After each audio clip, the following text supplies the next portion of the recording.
प्रेरित चरित्र अध्याय 12। पेतरुस की गिरफ्तारी और मुक्ति।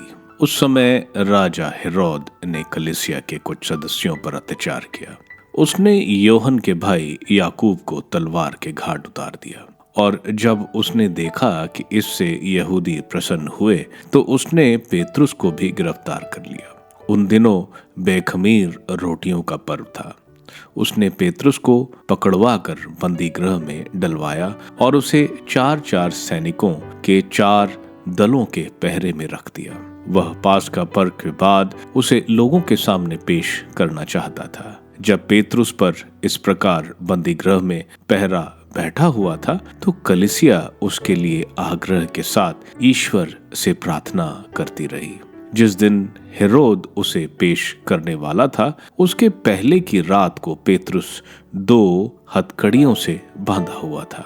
2 सैनिकों के बीच सो रहा था और द्वार के सामने भी संतरी पहरा दे रहे थे। प्रभु का दूत अचानक उसके पास आकर खड़ा हो गया और कोठरी में ज्योति चमक उठी।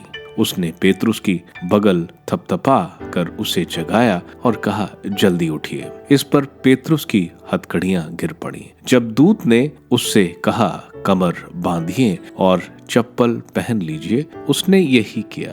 दूत ने फिर कहा, चादर ओढ़कर मेरे पीछे चले आइए। पेतरुस उसके पीछे पीछे बाहर निकल गया। उसे पता नहीं था कि जो कुछ दूत द्वारा हो रहा है वह सच ही है। वह समझ रहा था कि मैं स्वप्न देख रहा हूँ। वे पहला पहरा और फिर दूसरा पहरा पार कर उस लोहे के फाटक तक पहुंचे जो शहर की ओर ले जाता है। वह उनके लिए अपने आप खुल गया। वे बाहर निकले और गली के छोर तक आए कि दूत अचानक उसे छोड़कर चला गया। तब पेतरुस होश में आकर बोला, अब मुझे निश्चय हो गया कि प्रभु ने अपने दूत को भेजकर मुझे हेरोद के पंजे से छुड़ाया और यहूदियों की सारी आशाओं पर पानी फेर दिया है। जब वह अपनी परिस्थिति अच्छी तरह समझ गया तो वह मरियम के घर चला। मरियम मार्कुस कहलाने वाले योहन की माता थी। वहां बहुत से लोग एकत्र होकर प्रार्थना कर रहे थे।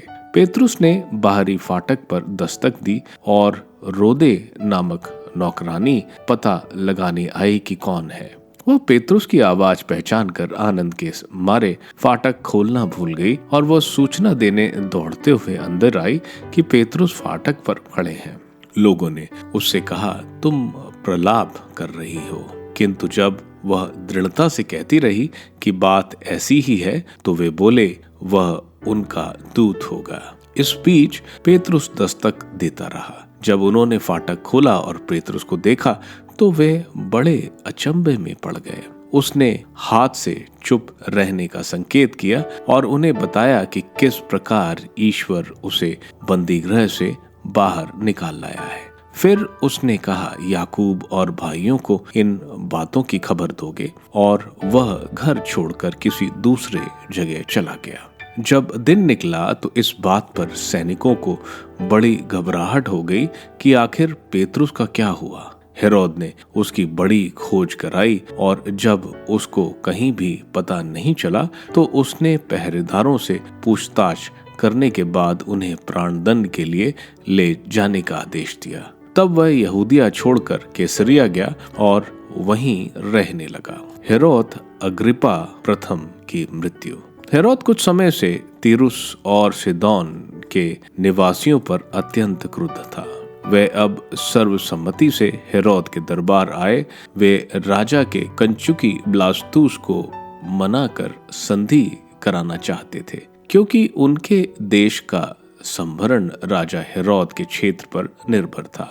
निश्चित किए हुए दिन हेरोद राजसी वस्त्र पहने सिंहासन पर बैठा और लोगों को संबोधित करता रहा। जनता चिल्ला उठी, यह मनुष्य नहीं किसी देवता की वाणी है। उसी क्षण ईश्वर के दूत ने उसे मारा, क्योंकि उसने ईश्वर की महिमा अपनानी चाहिए। उसके शरीर में कीड़े पड़ गए और वह मर गया। बारनबास और साउल की नियुक्ति।